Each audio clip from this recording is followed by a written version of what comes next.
Meus caros companheiros de mesa,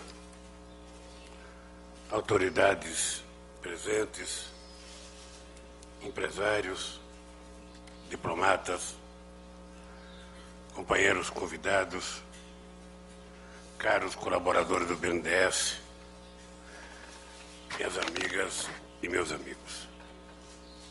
Primeiro, um reparo. Faz 7 meses que eu não falo. Eu espero que eu não tenha desaprendido a falar. Vou tentar ler aqui o mais devagar possível, para ver se a garganta permite que eu termine. O discurso não é longo, não. Ele é apenas... Eu vou falar mais devagar. Mas eu queria dizer para vocês da alegria de estar aqui, Luciano. Sobretudo nesse momento em que eu posso te dar os parabéns a você e aos diretores e a toda a equipe do BNDES pelo aniversário de 60 anos de uma das instituições mais importantes do Brasil. E, por que não dizer, e o maior banco de desenvolvimento do mundo. Voltar hoje ao Rio de Janeiro para conversar sobre as relações entre o Brasil e a África me enche de orgulho e de alegria. E ainda mais olhar nesse plenário e ver a quantidade de empresas importantes que estão aqui presentes, sabendo que de todas elas depende um pouco do sucesso da política que a gente tem que fazer para desenvolver a nossa relação com o continente africano.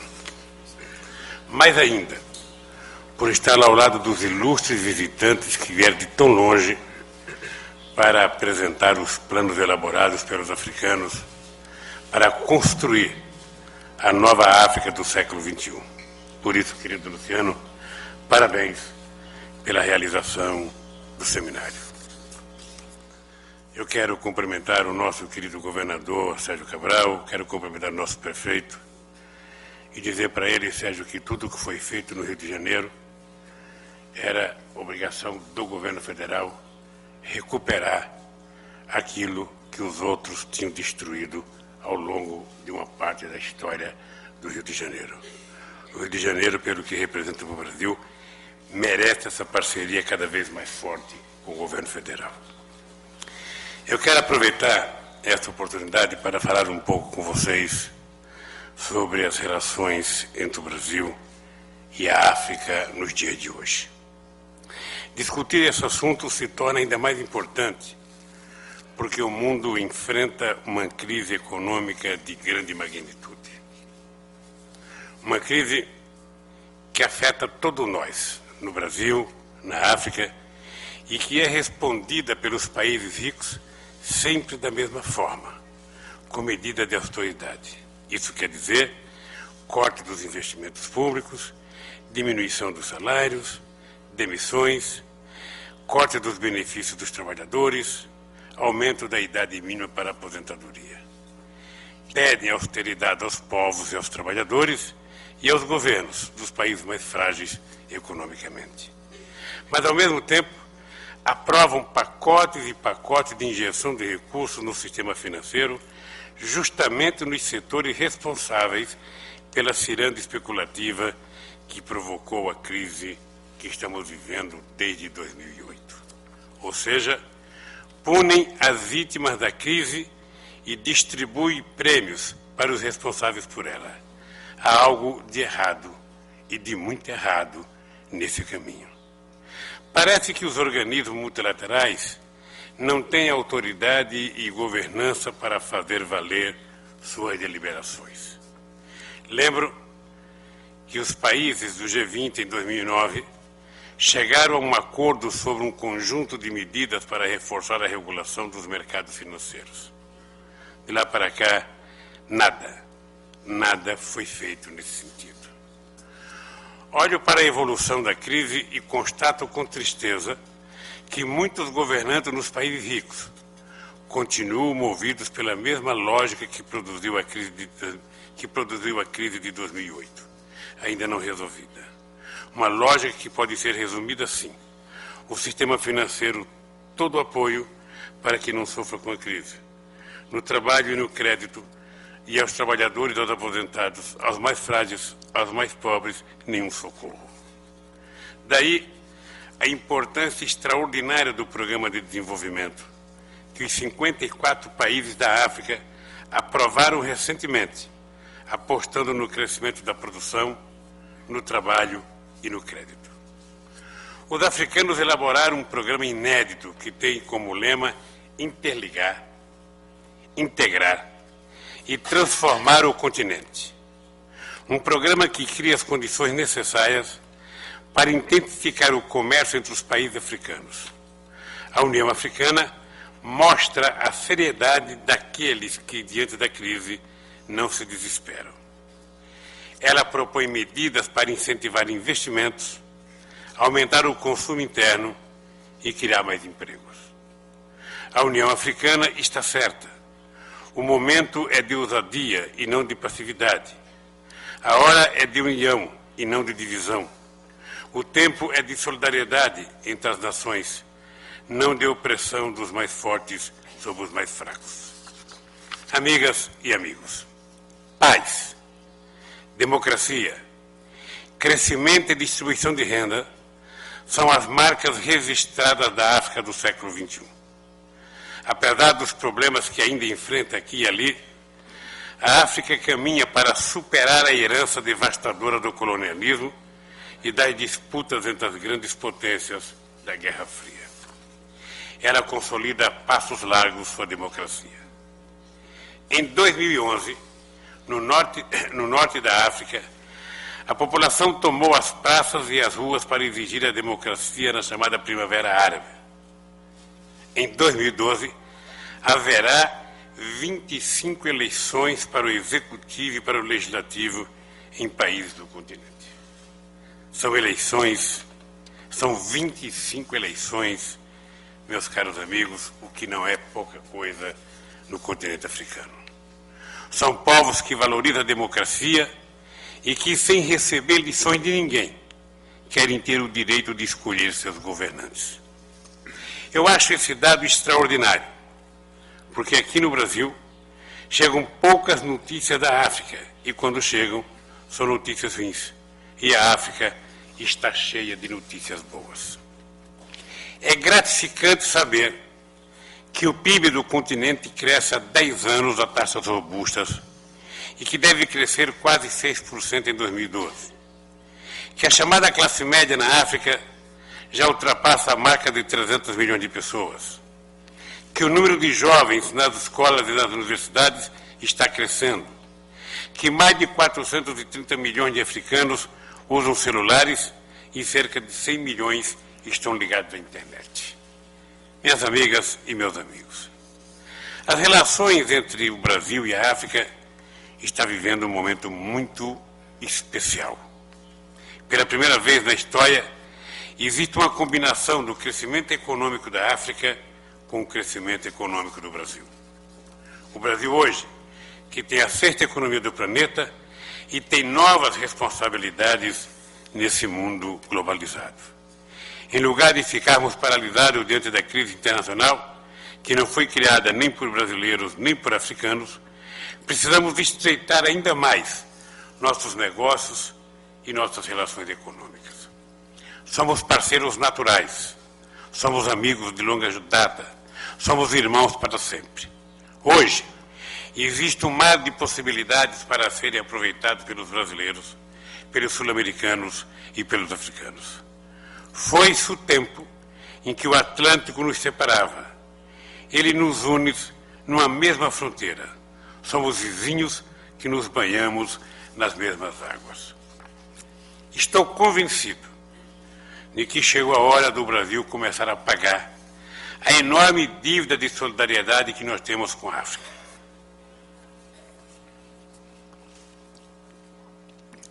Nosso país só tem a força que tem hoje porque durante os mais de 300 anos de escravidão contou com o suor e o sangue de milhões de africanos derramados nas minas, nas plantações, nas cidades, na resistência dos quilombos. E hoje, seus descendentes são parte importante das lutas pelos direitos sociais e pela democracia. Somos o que somos hoje, em grande medida, graças ao povo africano. O Brasil é o país fora da África com a maior população afrodescendente. Temos uma enorme identidade com a África. Isso pode também ajudar os empreendedores brasileiros a aproveitar as incontáveis oportunidades de negócios que se abrem. Mas vejam bem, a África não quer, nem deve ser dirigida por outros. A África quer consolidar sua democracia, autogerir seus destinos e promover o seu povo, sem interferência política ou militar de nações estrangeiras. A África quer conquistar a autossuficiência alimentar, quer promover sua autossuficiência energética, quer construir uma logística de integração que promova um salto na cooperação continental. O Brasil pode dar importantes contribuições em todas essas áreas consideradas cruciais. Nos últimos 40 ou 50 anos, avançamos extraordinariamente na tecnologia da agricultura tropical. Hoje, somos um dos grandes produtores de alimentos no mundo. Temos terra, temos água, temos trabalho, temos tecnologia, temos sol. Uma vantagem comparativa imensa em relação à agricultura de clima temperado. A África compartilha conosco muitas dessas características, com a tecnologia adequada e podendo se valer da experiência da Embrapa, ela poderá dar nas próximas décadas um grande salto de qualidade. O século XXI é o século da agricultura tropical. Olhe o mapa do mundo e percebam, a savana africana é muito semelhante ao nosso cerrado, que hoje é o nosso maior celeiro produtor de grãos. Estou seguro de que em pouco tempo a África poderá alimentar o seu povo sem depender de ninguém e também exportar grãos, carnes e biocombustíveis para outros países do mundo. Queremos trabalhar juntos com a África nesse salto para o futuro. A África tem tudo para conquistar sua autossuficiência energética. Tem grandes jazidas de petróleo e gás, pode tornar-se uma grande produtora de biocombustíveis e possui um espetacular potencial hídrico, praticamente intocado. O Brasil possui grande experiência em todas essas frentes. Está acostumado a aproveitar recursos naturais em meio a enormes vastidões territoriais. Aprendeu a resolver problemas de cooperação e integração em áreas continentais. Somos um país tropical, com tecnologia própria, e queremos que a África usufrua dessa tecnologia e alcance a autossuficiência energética. Vemos com satisfação que o conceito do PIDA é o da construção de uma logística de integração da África. Isso significa um fantástico impulso no estreitamento das relações entre os diversos países africanos. Houve um tempo em que os países da América Latina só sabiam olhar para a Europa e os Estados Unidos. Vivíamos de costas uns para os outros. Felizmente, essa época ficou para trás e aprendemos que só tínhamos a lucrar com o estreitamento das relações entre nossas economias e com a integração das nossas logísticas. Os números são impressionantes. As exportações do Brasil para a África passaram de 2,4 bilhões de dólares em 2002 para 12,2 bilhões em 2011. A soma das exportações e importações passou de 4,3 bilhões em 2000 para 27,6 bilhões de dólares em 2011. Hoje, temos parcerias na construção e na administração de usinas, linhas de transmissão, rodovias, ferrovias e programa de incentivo tecnológico. Também nessa área, podemos compartilhar nossa experiência e dos demais países da América do Sul com os irmãos africanos. Não podemos enxergar a África do jeito que era vista no passado, como uma simples fornecedora de minério, gás e petróleo. Temos de buscar sócios africanos e mão de obra e a mão de obra de nossas empresas tem que ser africana. Não queremos hegemonia, queremos parceria, como aquela que foi feita na educação, quando junto criamos a Universidade Luso-Brasileira, a Unilab, que está funcionando na cidade de Redenção, no estado do Ceará. Queremos ajudar a desenvolver empresas africanas, ajudar a formar técnicos africanos. Queremos transferir tecnologia, como é o caso da instalação de uma fábrica de antirretrovirais em Moçambique. O Brasil pode contribuir também com suas experiências de políticas públicas de combate à fome e à miséria para todo o continente africano. Amigas e amigos, encontramos caminhos que levaram mais de 40 milhões de brasileiros para a classe média, que criaram mais de 17 milhões de empregos com carteira assinada, que aumentaram o salário mínimo dos trabalhadores sem aumentar a inflação, que levaram a energia elétrica pela primeira vez a 15 milhões de pessoas através do programa Luz para Todos. E aqui é importante ressaltar que o ministro Lobão foi escolhido pelo secretário das Nações Unidas, Ban Ki-moon, para que leve a experiência do programa Luz para Todos, feito pelo Ministério da Energia, para todo o continente africano. Espero que tenha o mesmo sucesso, Lobão. Amigas e amigos, os governantes, em qualquer parte do mundo, têm que assumir a responsabilidade de falar em nome dos pobres e de colocar nos orçamentos o enfrentamento da miséria e da pobreza. Os pobres têm que participar do desenvolvimento. O caminho é aquele que amplia a democracia, coloca ao alcance do povo mais saúde e educação e distribui renda, impulsiona o consumo e realiza grandes obras de infraestrutura. Usinas de energia elétrica, rodovias, ferrovias, portos, aeroportos, melhor comunicação, mais tecnologia, água e alimento para todos. Foi esse o espírito que nos moveu na elaboração do Programa de Aceleração do Crescimento aqui no Brasil com o nosso PAC. Esse grande programa que a nossa querida companheira presidenta Dilma Rousseff desenvolve com mais competência ainda, de forma integrada com um novo programa chamado Brasil Sem Miséria. É esse espírito que norteia também o programa para o desenvolvimento da infraestrutura do PIDA e da União Africana. Estou seguro de que podemos aumentar nossa cooperação e nosso investimento na África. Podemos fazer muito mais do que estamos fazendo até agora. O momento é agora. E tudo deve ser feito para que ele não seja perdido. Eu quero, meu caro Luciano, meus caros empresários e empresárias, dizer a vocês que eu era muito otimista quando estava na presidência da República, fiquei mais otimista quando passei o mandato para a presidenta Dilma, estou mais otimista agora ainda. Acho que essa geração que está aqui, de empresários, nunca viveu o momento histórico que estamos vivendo de possibilidades do Brasil de hoje.